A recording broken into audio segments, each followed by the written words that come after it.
আপনি বিয়ে করতেছেন, আপনার অনুভূতি কি? শহরের এই ব্যস্ত জীবন আর কতই বা ভালো লাগে। আবার ওইদিকে বন্ধুদের সাথে ট্যুর প্ল্যান করলে সব হয়ে যায় ক্যান্সেল।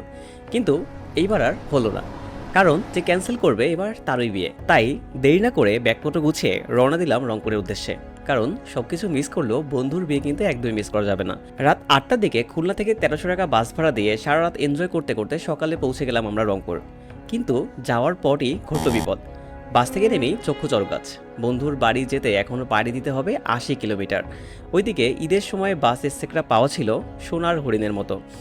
অনেকক্ষণ পরে ফাইনালি আমরা একটা অটো ঠিক করলাম, যা ভাড়া তার অনেকগুণ বেশি ভাড়া দিয়ে আমরা চললাম বন্ধুর বাড়ির দিকে। সবাই অনেক ক্লান্ত থাকলেও চারপাশের পরিবেশ আমাদের অনেকটা মুগ্ধ করলো। এইভাবে অনেক রোদে সবাই ক্লান্ত হয়ে ফাইনালি পৌঁছে গেলাম বন্ধুর বাড়িতে, এবং ওইখানে বিকাল পর্যন্ত রেস্ট নিয়ে বন্ধু আমাদেরকে নিয়ে চললো বিয়ে করতে। বিয়ে করতে পেরে বন্ধু তো অনেক খুশি। বাই দ্য ওয়ে, আমার বিয়ে কবে খাবেন অবশ্যই কিন্তু কমেন্ট করে জানাবেন।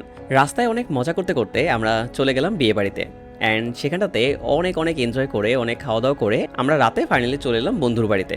তারপরের দিন ফয়সাল ভাই এবং হৃদয় ভাই আমাদের ঘুরালো রংপুরের অনেক অনেক সুন্দর সুন্দর জায়গাগুলো এতটাই সুন্দর যা আপনি নিজের চোখে না দেখলে বিশ্বাস করতে পারবেন না।